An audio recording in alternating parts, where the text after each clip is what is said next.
Hi, everyone. I thank you for joining another edition of All Things Aviation and Aerospace. Each week, we focus on eye-opening opportunities in both industries, and this show is geared to reach the younger generation of aspiring aviation professionals. It's also an attempt to bridge the generation gap between seasoned aviation and aerospace professionals and STEM-focused students who are interested in pursuing careers, again, in aviation and aerospace.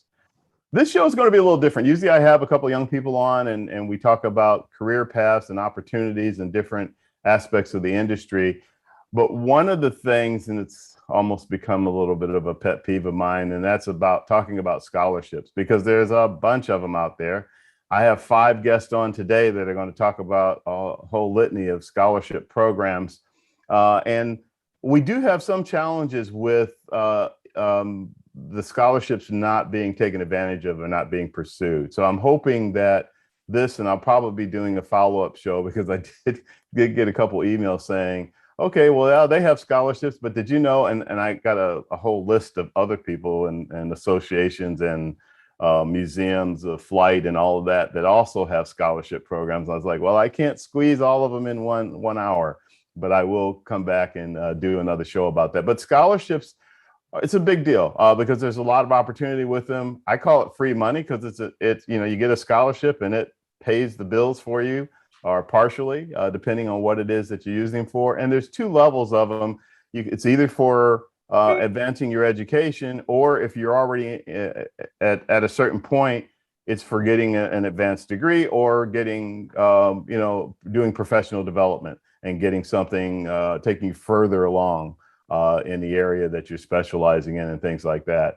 And so we're going to talk about all of those, and we're going to talk about them in a lot of different areas, and hopefully that will enlighten some of you about it. So without further ado, let me go ahead and introduce the folks that will be talking about the details of these scholarship programs.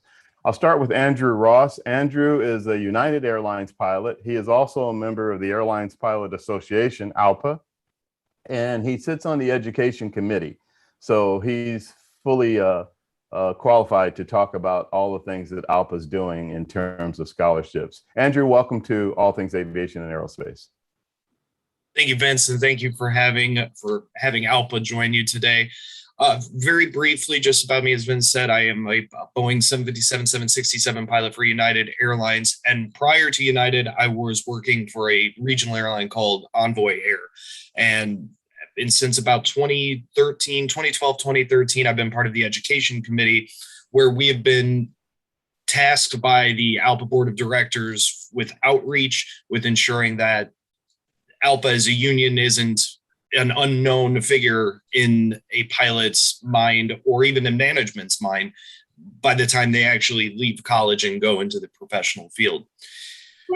In that amount of time, I've had the opportunity to work in various roles and things that has been tasked by the education committee, including our establishment of a scholarship fund, which we finally got instituted in 2018. We are happy to provide up to $10,000 in scholarships every year.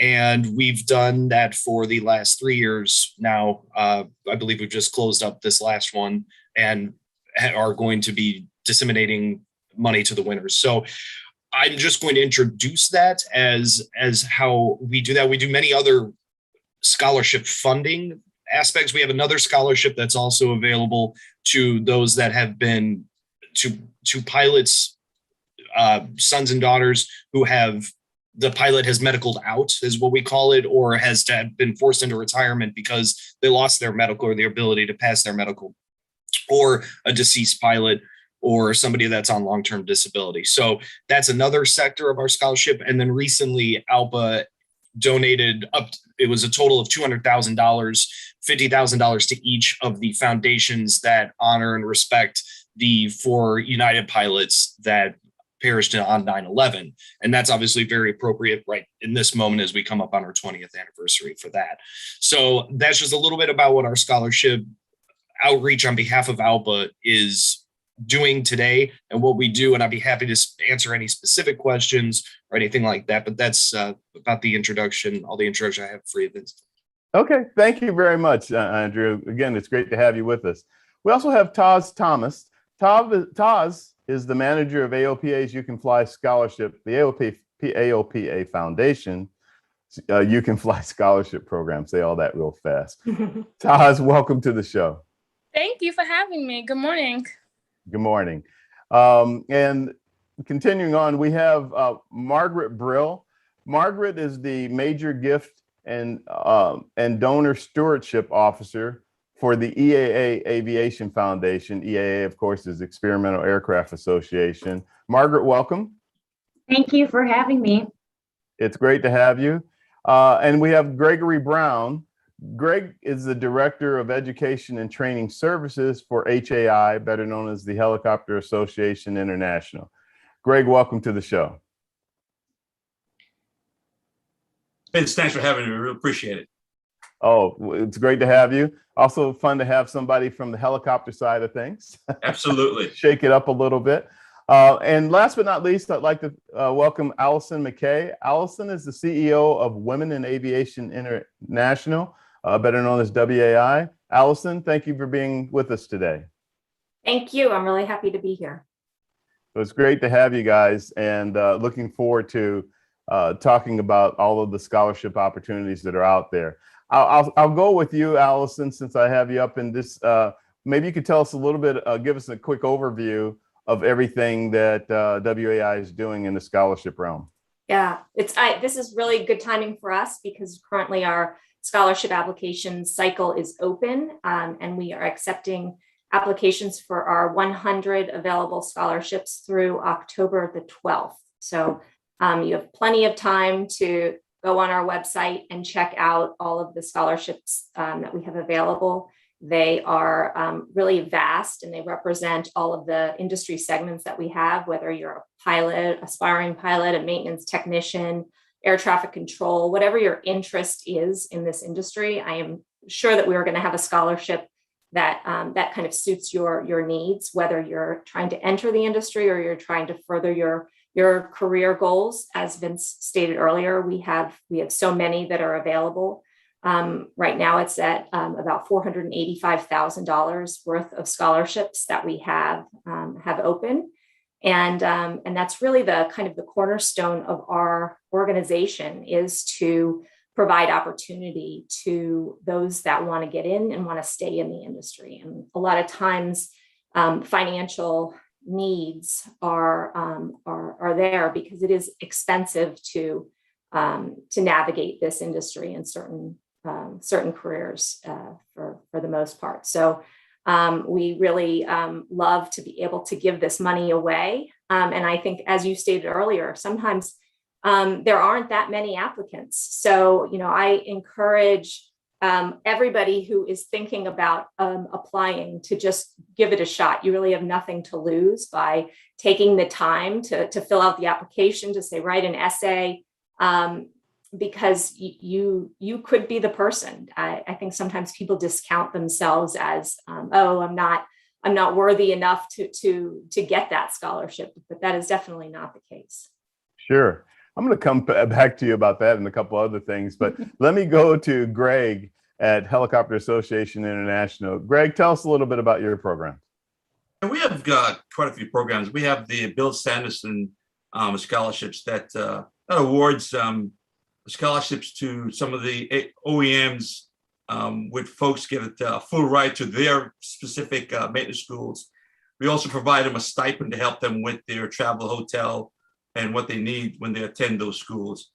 We have maintenance and scholarship available to students who are currently attending a Part 147 maintenance school. We have a commercial helicopter pilot scholarship program for folks who have already obtained a private pilot's license, but are in pursuit of their commercial pilot helicopter pilot's license.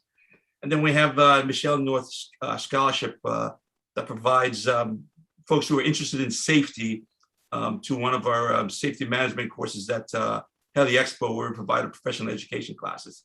So there's many opportunities available, and as some of the panelists will tell you, this is a great opportunity now to get into aviation, because there is a shortage, not only of pilots, but also of maintenance mechanics personnel. So now it's to get in kind of on the ground floor, so to speak, and get yourselves situated and ready to go. It's a great industry. It's a flourishing industry, especially the helicopter industry, where we need a lot of pilots and mechanics. So now is the time to get in and get going. I'm glad you brought that up because we talk about that every week.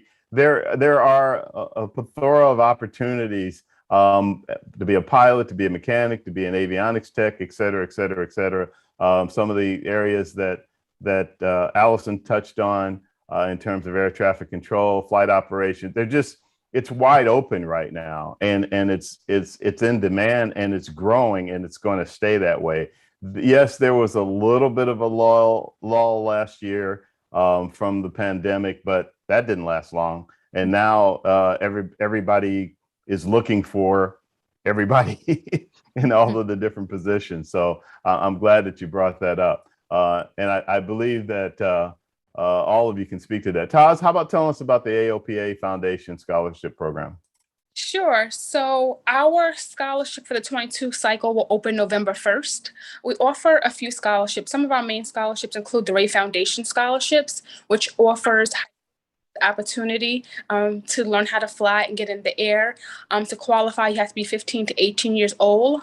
We also have a teacher scholarship for teachers teaching our AOPA curriculum. It gives opportunity for teachers who are teaching about aviation in the classroom to get some hands-on experience. So we really love that program as well. We have our primary scholarship program for ages 16 and up, and our advanced scholarships. So if you're already a pilot and you're looking to get your instrument, commercial, CFI rating, etc., that's the program for you.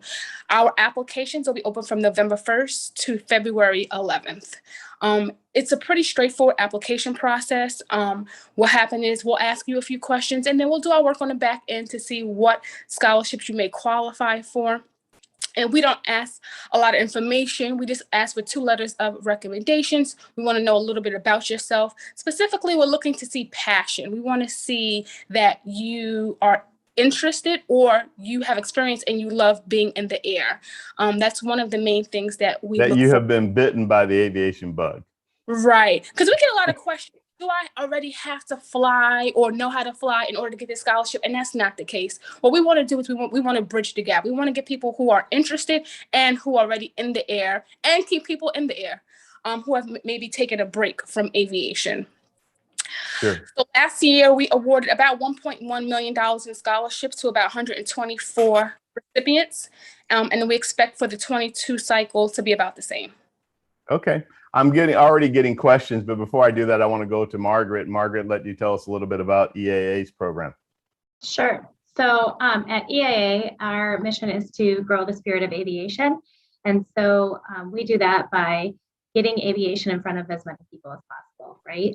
Introducing them to aviation and helping them through that process. So scholarships are one way that we do that. Each year we award over $1 million in scholarships through various programs. We have flight training scholarships. We have post-secondary scholarships. So those who are interested in pursuing a flight, a career in flight, or an aviation-related STEM field. Right now, our flight training scholarships are open, and they're open until November 1st. So you can go online to eaa.org/scholarships, and you can log into our portal there. It's a fairly easy application process. It's all online. And there's a few basic demographic questions and then 3 essay questions where we are, like AOPA, looking to see where's your passion with aviation, what brought you there, where you are in your career, or where you are in your journey. So for our flight training scholarships, we strive to provide at a minimum $5,000. And they can be used at any flight school in the United States or Canada. And you have to just use it within 1 year of accepting the scholarship. And there's no age requirements, and you can be anywhere in the process of your flight training to apply for that scholarship. So if you're new and interested in getting into flying, if you're somewhere in between and need that extra assistance, you can apply for those flight training scholarships. And then we also have the Ray Scholars Program through EAA, and that is managed by EAA, and it is administered through our EAA chapter network. So those who might be interested And that program, it's for ages 15 to 19. We would really encourage people to get involved with their local chapters because they'll be the ones who would be administering those scholarships. And those are $10,000 a piece to cover your entire flight training. So that's kind of what EAA does in a nutshell. Yeah, thank you. Let's talk about the elephant in the room, the application process, because the application process seems to scare a lot of people, particularly young people and their parents, with regard to this. And you know, you guys can speak to it specifically to your organizations. All of you have an online process that's probably pretty straightforward, but we still have people that are hesitant about, I hate to use that term these days, but that are that are reluctant to go through the process, even though it's sitting right there in front of them and they may very well qualify for a scholarship. I'm opening it up to the floor to hear what you guys have to say about that. Oh, go ahead. No, you go. I find that a lot of, applicants, they are intimidated by the application process, and they don't have to be, especially with the online portal. It's very straightforward. We're asking demographic information, and we want to get to know a little bit about yourself. This is your time to shine and show us about, your journey, your background, and how aviation is unique to you. I do understand the hesitancy because, we oftentimes have less scholarships than we have applicants, but I don't want that to deter people from applying because you never make a shot that you don't try, right? So please apply. One of the things that I find, though, is that some applicants will start the application process and not finish. And I want to encourage you to make sure that all of your documents are submitted on time. If you're taking the time to apply, just, double, triple checking it just to make sure that you have everything submitted. Yeah, great. Thank you. Margaret, I think you were going to say something, and then Allison. I was just going to say that the application process, with it being online now, it's much easier than, say, 15 years ago where you had to write it all down and really put it in the mail and send it in. And Xerox it. Yeah. So it makes it so much easier to log in. And I know you can go in and start and then come back so you can save it if you want to think about it. But I would encourage you to not overthink it, right? Just kind of go from the heart and say what it is that you want to accomplish. And it'll come out in the application process. And you don't always have to have these really long, wordy prose to get your point across that I'm very passionate about aviation and this is why I could use the scholarship. Yeah. Allison? Yeah, I would agree. I think the word passion has kind of woven its way through this conversation a lot. And that's all that's an aviation review thing. Committees want to see. We are not looking for a grammatically perfect essay. We're not looking for really complex verbiage. We are looking for you just to tell us why you love this industry and why you want the opportunity to advance. And it's as simple as that. But I will say, as Taz said, we receive a lot of applications that are missing the critical bits of what our requirements are. If you're looking for a flight training scholarship, attach your logs, tell me where you've gone to school. Just like the basic information sometimes gets lost, and we need some of the basic requirements, but they're not complicated. I mean, just you're just uploading the basic requirements. Yeah. Consider it an opportunity for the applicant to introduce themselves to the selection process. Yeah, because we don't know you, and we get a lot of it. This is your way of introducing yourself to us. And again, I always smile when I hear the word passion because that's what it boils down to. But if you have your instructors or somebody else within the industry can write a letter of recommendation for you, that's great. And I'll echo what everybody else says: incomplete applications. Don't get discouraged in the process. It's not that difficult. Just start it, finish it, get it in. You'll never know what can happen. Yeah. Andrew? Yeah, I think Taz and everybody did a wonderful job summarizing exactly what I was going to say. My only recommendation to add to this would be that if you can find somebody you trust, preferably somebody in the industry who kind of knows and maybe can understand what is being asked on the application, have somebody review it before you submit it. That will help. You get so caught up in reading your own words and reading everything and doing, well, of course I attached it. And then somebody looks at it and goes, well, why isn't the document there? Like, where's the link? So having another pair of eyes on that is invaluable. Even if you don't look, even if they're not great with grammar, but simply finding oh, did you mean to put that, or did you mean, I don't understand what you're saying here. If somebody else can't read it, there's a good chance that when I get it, I'm not going to understand what it was. So that would be my only recommendation to add to that. But please apply. There was a statistic I heard last year, some millions and millions and millions of dollars go unclaimed every year in scholarship money. And it is other than just simply being a great addition to, lower the amount that it costs, to the barrier to entry into this wonderful, whether you make it a career or this just getting your certificates, it helps validate, and it helps show that, and to show who you are to other people. So it's a wonderful time. Don't be intimidated by it, please. It's better, as Taz said, and I was going to take it. She stole my thunder, was you miss 100% of the shots you don't take. The worst that happens is you have to apply again next year. Yeah. And don't be afraid. If you go through the process and you have a question, you can always call back to your organization to ask. Right. Don't just give up and say, you know what, I don't know this, I'll stop. Always call back. There's somebody there who will answer the question and get back to you. So don't be afraid. Don't stop. Keep pushing through. Yeah, that's one of the things that I was going to talk about a little bit too, just in general, and say that I think there's two things that come up that you guys have brought up. Well, Andrew, you just brought one up, and that is, it is true that there's a lot of scholarship money that goes to waste or gets turned over to the next year because of lack of applicants for it and things like that.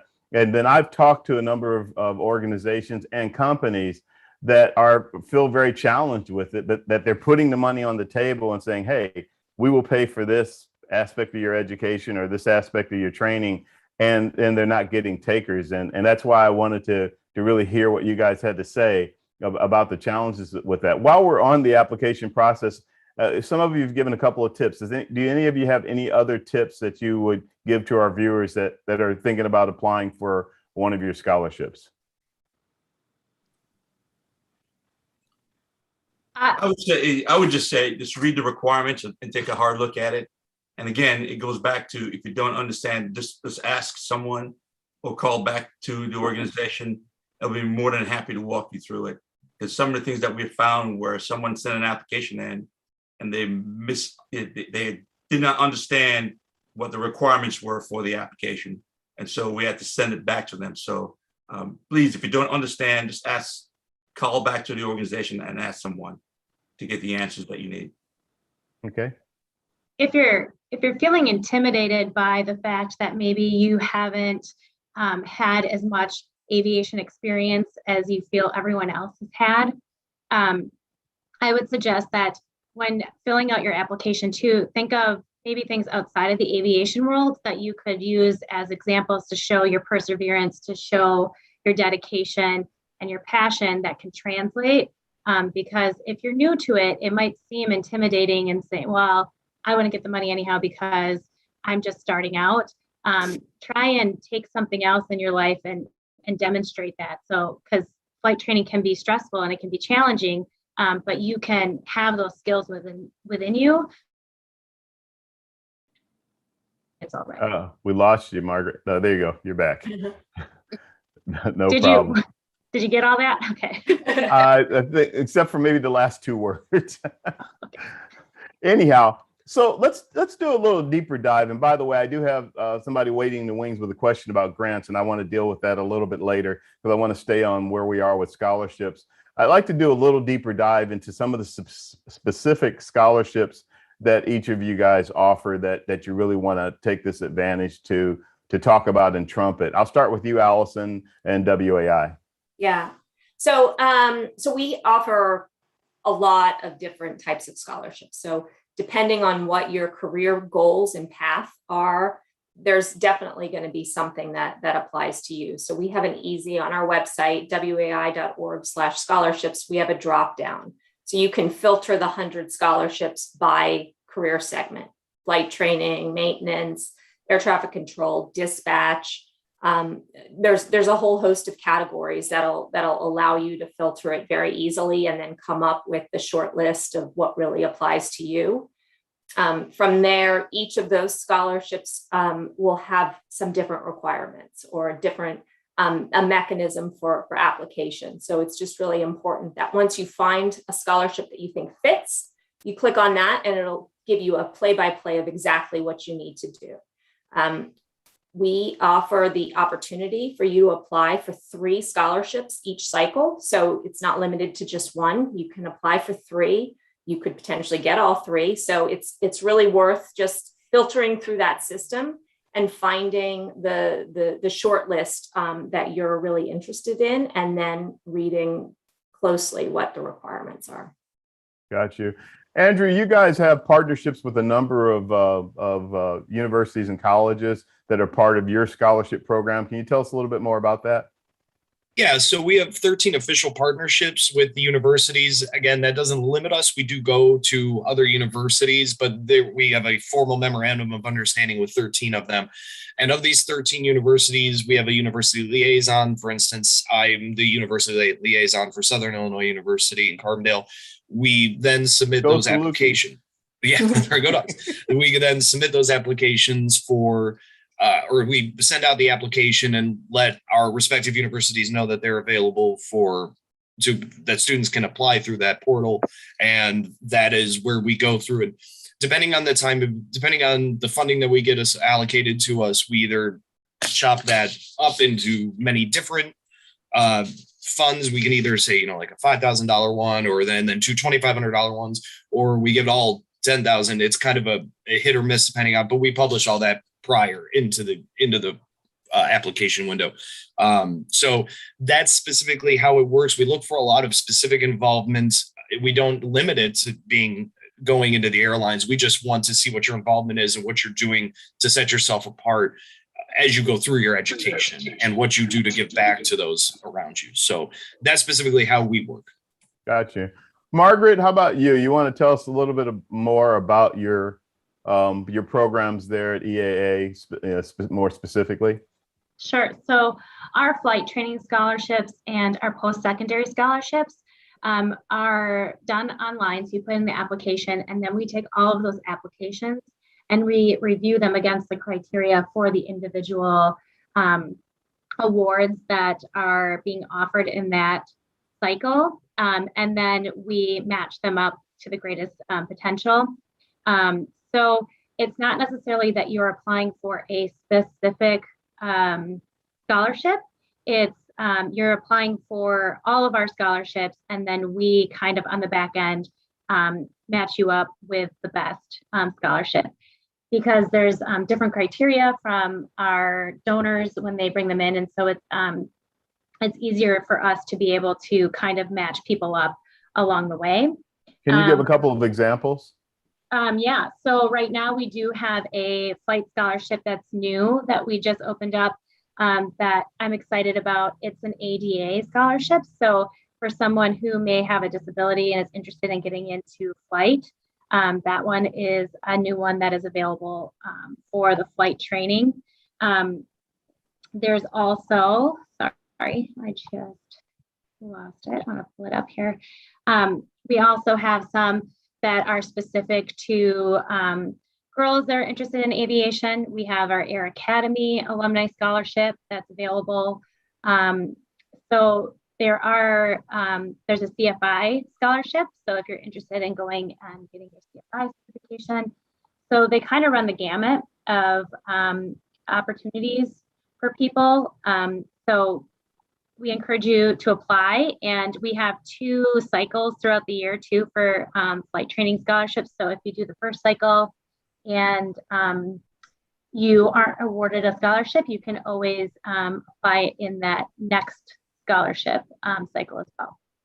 Yeah, I'm going to ask the same question of others, but are you required to be a member of EAA to apply for the scholarship? No. Okay. So you can, yes, you can. Go You ahead. don't have to be an EAA member to apply for one of our scholarships. It is one of the questions on our form, and it is something that we take a look at, but you do not have to be an EAA member to receive a scholarship. Gotcha. And the reason, what made me think of that question, Allison, is women in aviation. I believe you are required to be a member. Yes. Yes, you are required to be a member to apply for our scholarships. For this cycle, you need to be a member by October the 1st to apply by October the 12th. Yeah. One, and that wasn't to put you on the spot. I just want our viewers to know what each of the organizations do. I was also looking at your website, though. You guys have a pretty comprehensive set of pages about the scholarship program. You have one, I was looking here, that's scholarship application requirements. It's an entire page that kind of goes through. So you guys are pretty specific about it. Yeah, we do try to give applicants as much information as possible to aid in the process.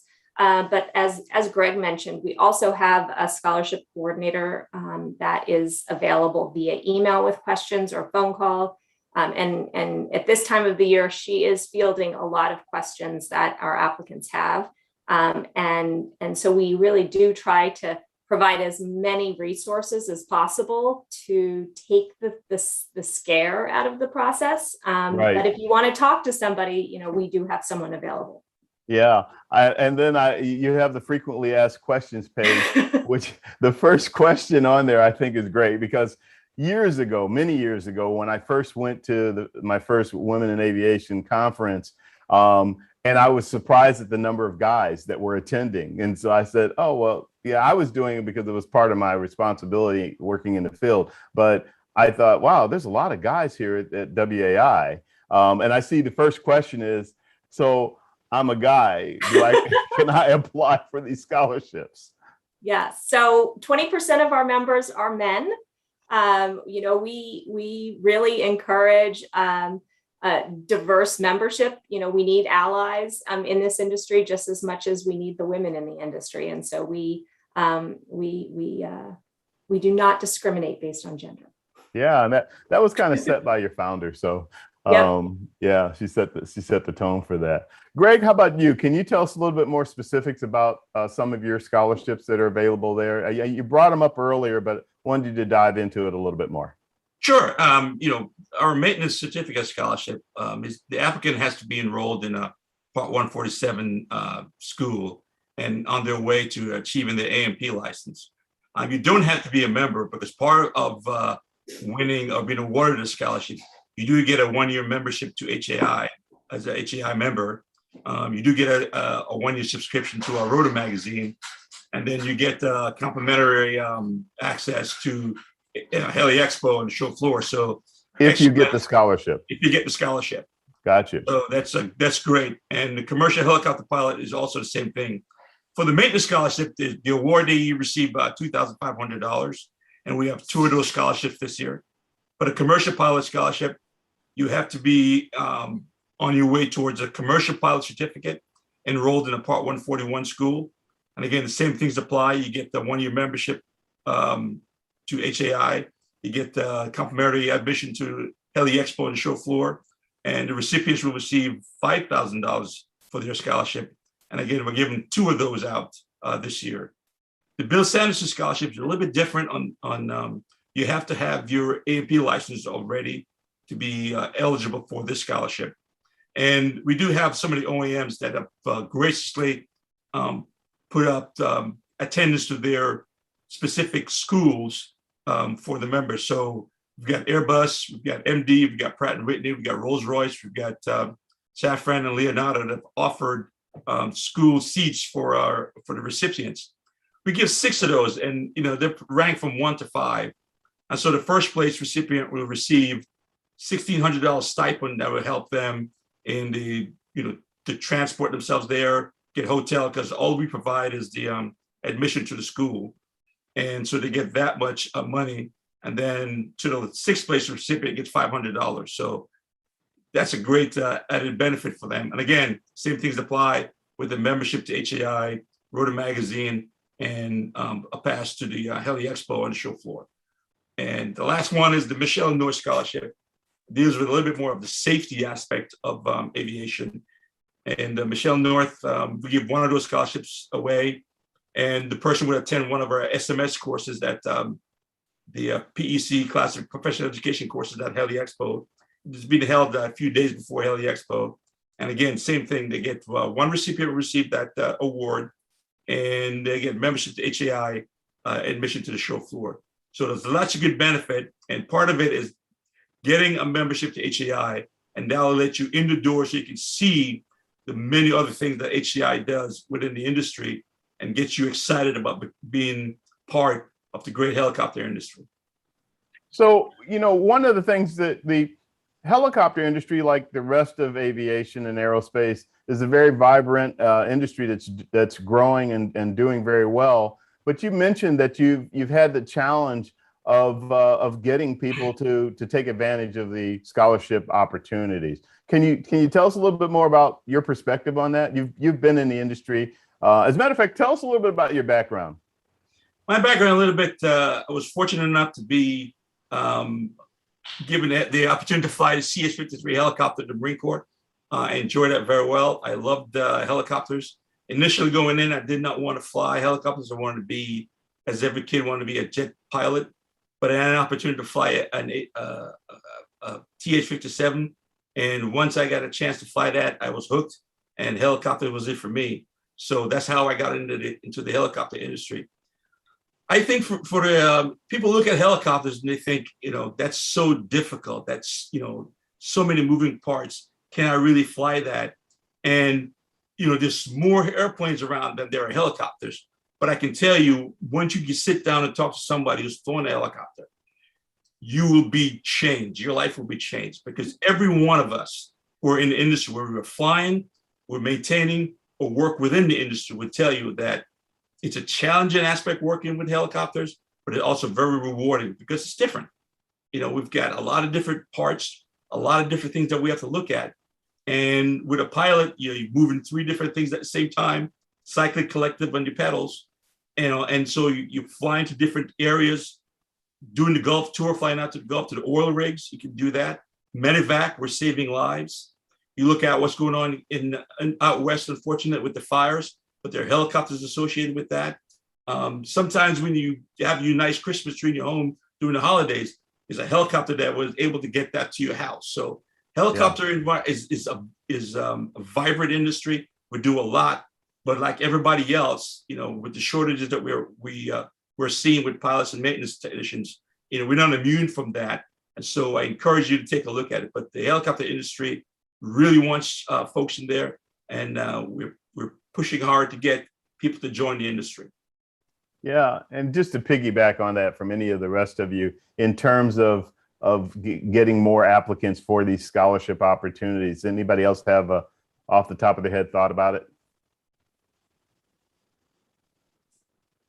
I mean, for women in aviation, we utilize our chapter network as well as our school partners, so both flight school, maintenance schools, universities, to promote the application cycle process through. And so I think we really try as hard as we can to reach as many audiences as we can, so that we do get a lot of applications. We actually don't have that many scholarships that there aren't enough applicants for. So I think we are fortunate in that regard. But we've been around doing this since the mid-90s, and I do think that we have a lot of past scholarship winners who also reach into their communities and talk about the scholarships. So we are fortunate that we have been around so long doing this.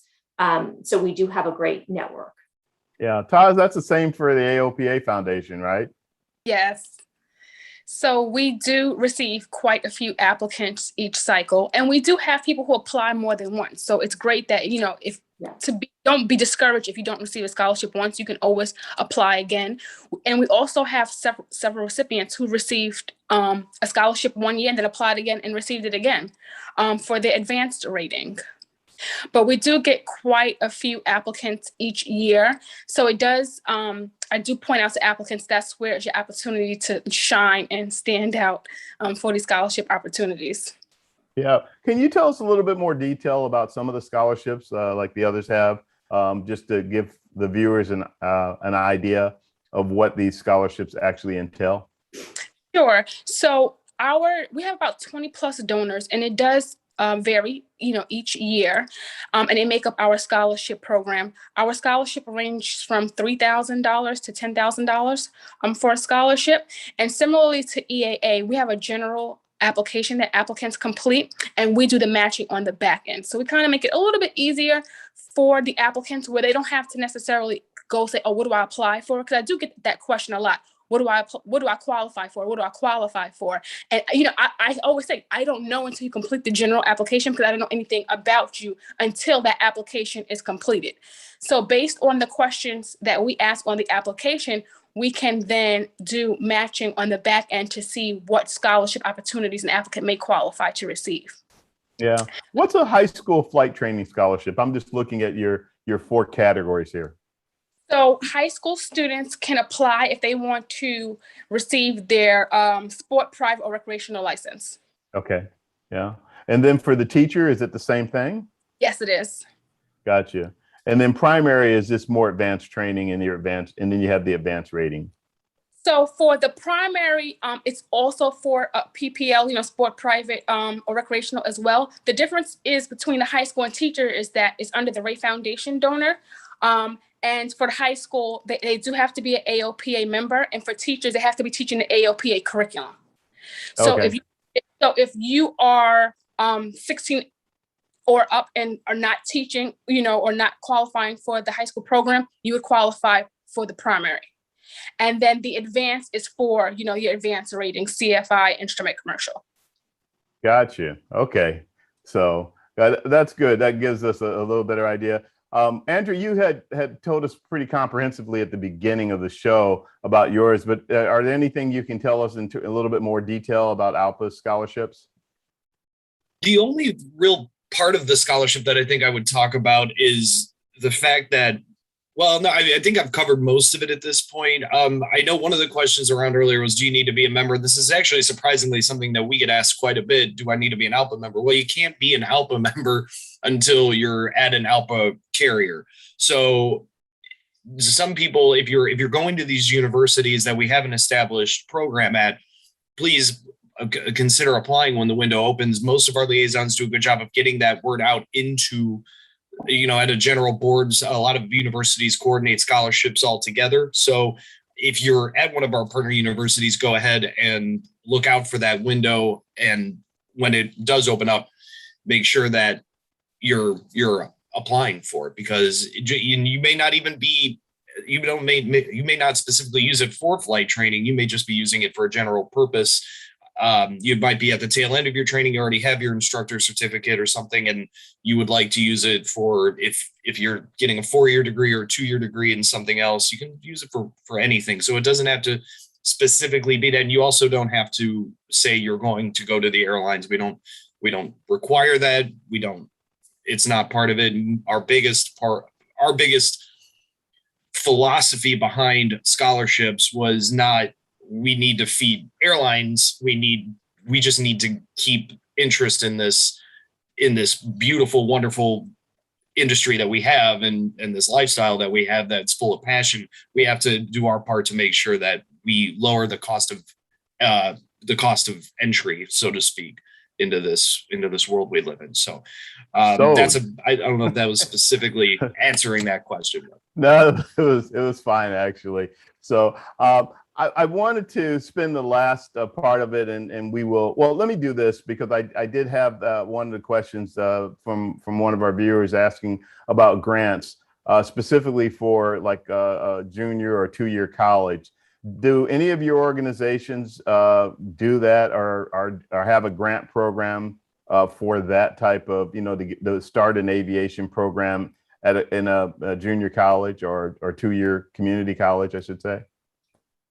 So I'll start and just say, so we do not, but I'm not sure many organizations do, but what I would encourage the person who asked the question is to look at resources in the state or in your county, because there are a lot of programs that states offer for economic development, and aviation is one of those industries that is thriving and growing, and states and counties are looking for ways to bring funds into their state and resources into their state. And so I think that that's probably going to be their best avenue, is to contact their local economic development offices. Gotcha. Did anybody have anything to add to that? A lot of the only thing I would add is a lot of organizations like us have affiliation with high schools, and we started with that and right. worked with that. So if the community college wants to look at certain high schools that have aviation programs that are either developed or being developed, then that's something to look at.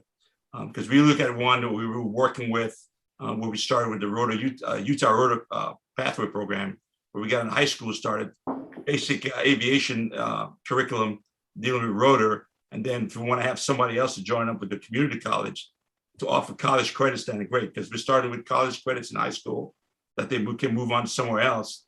And if the community college wants to do that, then I encourage them to look at partnering with a high school where they can start there, and then they can move on to some of the credits to the community college. Gotcha. Taz?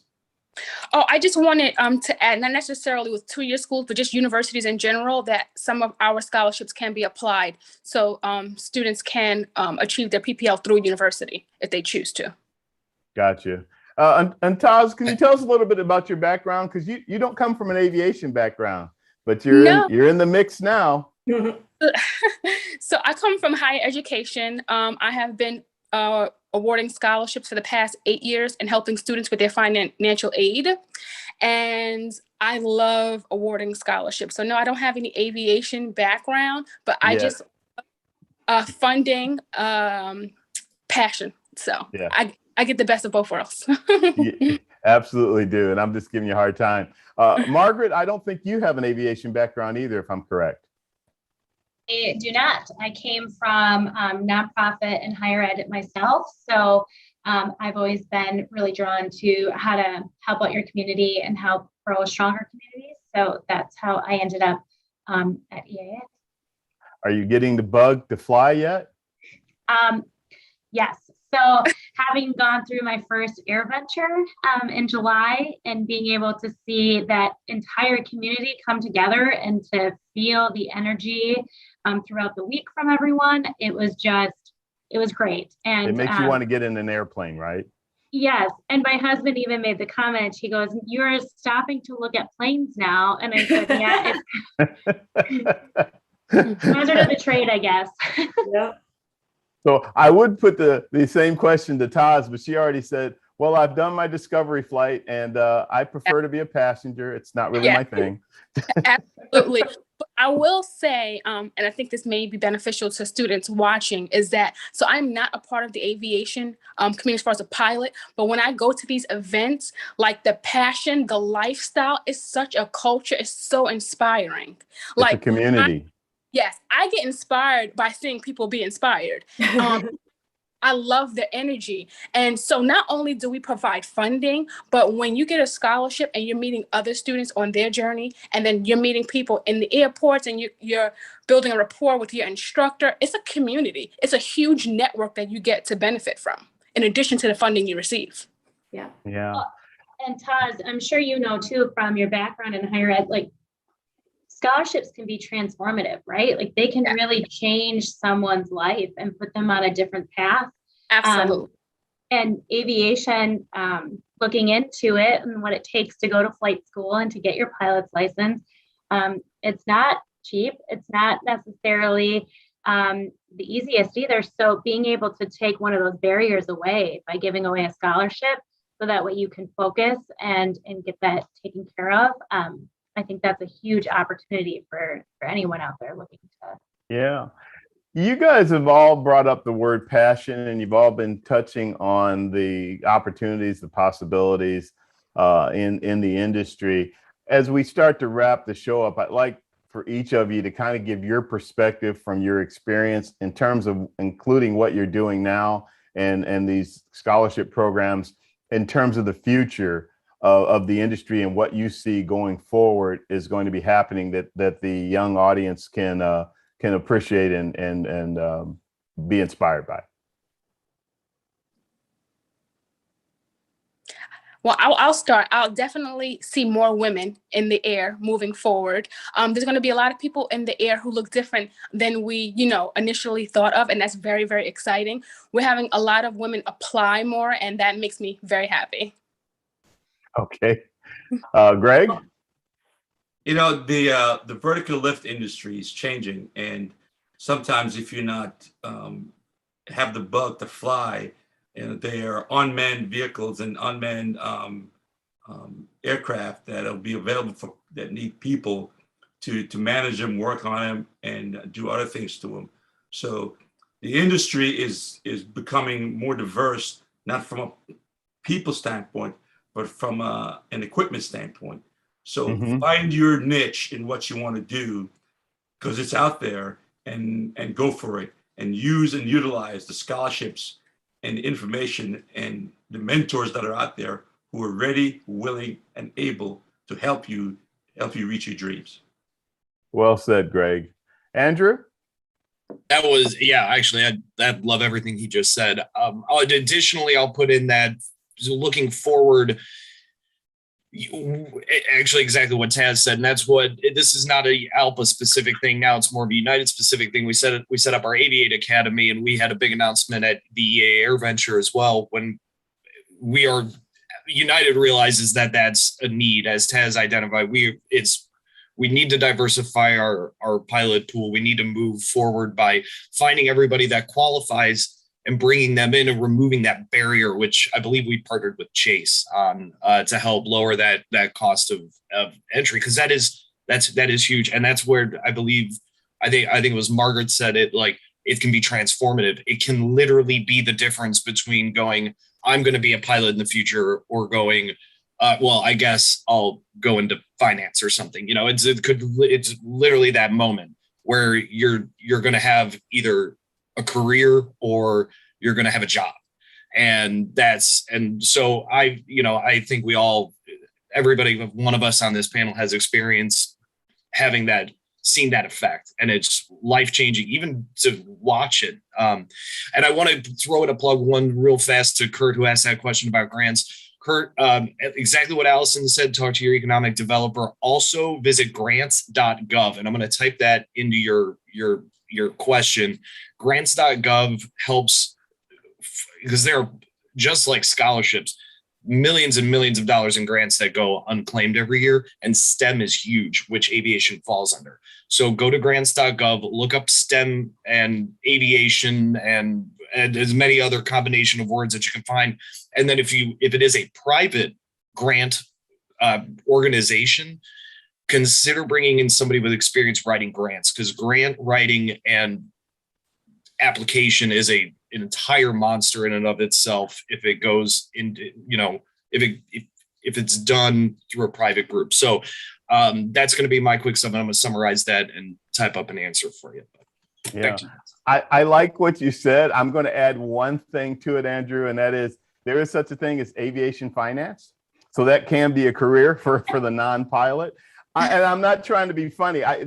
One of the points of this show is to let everybody know that whatever your skill set is, it can be applicable in aviation and aerospace. So if you're really good at design or something like that, or interior design, I mean, somebody has to figure out what these cabins are going to look like. Right. Somebody has to know how to deal with the connectivity factor that is now an absolute and on most airplanes, whether they're commercial or private or business or whatever, et cetera. I just had the experience. I was at the Delta Flight Training Center last week in their technical operations center, and they have an engineering department that, you know, you just don't expect to go to an airline and they show you their engineering department. But they had a slew of engineers that work on engineering type of things in reference to the technology for their aircraft and their ops and et cetera and so forth. So as you kind of alluded to earlier, Allison, there's just a ton of different kinds of things. Yes, the pilot is the coolest. Pilot gets all the attention. And the mechanic keeps us flying, but and gets all the attention, right? But the other things that are available in the industry are really surprising. And I just digress one quick second and mention that I met a young lady at Textron Aviation out in Wichita, and I just happened to ask her what she majored in, and she said agricultural communications, and I said, "What's that?" But it turned out that she was really interested in environmental type of things and whatever, and she got an internship that turned into employment with Textron. And now she's working on their sustainability program. So she's a happy camper because that's an environmental thing, right? It ties in with her communications major, et cetera, et cetera. So you just, the opportunities are just all over the place. And I had to throw that in there. Let me go to Margaret to give us your overview. Well, a phrase that we use a lot here at EAA is we help open the door to aviation, right? And so I think that as we look to the future, we are trying to open more of those doors. And like Todd said, looking at maybe some of these underrepresented populations, women in aviation, being able to offer these opportunities to them, and scholarships are a great way to do that. We also have a couple of initiatives that we'll be rolling out. The Aero Educate we launched at AirVenture, which is our online platform that takes kids from the beginning of aviation to their career pathway. So we have partnered with United and some other larger organizations to help kind of demystify the aviation pathway. So you can get started in doing hands-on activities as a young child in the STEM aviation activities, and then move on through to that career path and kind of help you along the way. So that's kind of how we are looking at the future and moving through what the next generation of aviation enthusiasts will look like. Great, thank you. And Allison, as I always like to say, let you take it home. Yes. So like Margaret said, we're also really focused on getting kids exposed to aviation at an early age. And we are hosting our Girls in Aviation Day on September 25th. And so if you go to our website, we have all of the locations listed as to where you can attend either an in-person event or a virtual event. We created an app last year for the virtual Girls in Aviation Day called Aviation for Girls, which you can download anywhere. And so we're really focused on, exposing young girls to aviation in elementary school and giving them that bug early. Yeah. Allison, while I have you, what's your deadline again for scholarships? Applications are due on October the 12th. You need to be a member by October the 1st. Okay. Gregory, same question to you. Our applications are open now and it closes on December 3rd. Okay. Taz? Opens November 1st, closes February 11th. Margaret? Our flight training scholarships are open now and will close November 1st. And then our post-secondary scholarships will open up November 15th. Andrew? We kind of move the target depending on each year. And I think our next cycle opens up sometime in the spring or winter for the spring semester. So, but that is, again, we kind of have some variability on that, and it's primarily disseminated through our liaisons. So it's kind of a moving target. Yeah. Guys, thank you so much for being on the show today and talking about your scholarship programs in depth and really providing some valuable information to our viewers about what you guys are offering, what's there on the table and everything. I really appreciate it. And hearing about your background, meeting a couple of you for the first time. And I'm going to figure out a way for Greg and I to go fly a CH-53 Kilo. Okay. The best friend for life. Because what's that? So you'll be my best friend for life if we can pull that off. If I can make that happen, you'd be my best friend too. Anyhow, guys, thanks a lot. Wish you all well with everything with your organizations, your scholarship programs. And again, thank you for being on All Things Aviation and Aerospace. Thank you. Thank you. Thanks, Thanks y'all. for having us. Bye. Bye-bye. Everybody, my name is Vince Mickens. This is All Things Aviation and Aerospace.